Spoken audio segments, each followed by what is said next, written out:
రాజ్యమేది లేదు గాని రాణిలాగా చూసుకుంటా, కోట కట్టలేను గాని కళ్ళల్లో నిన్నే దాచుకుంటా. రాత ఎట్లా రాసి ఉన్నా ఆ మార్చి నీతో రాసుకుంటా.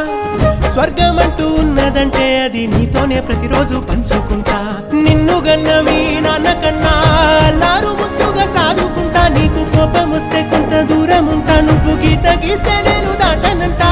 కంట నీరు కంటి రెప్ప దాటకుండా కాటుకై కావలుంటా. రాంబాయి నీ మీద నాకు మనసాయనే,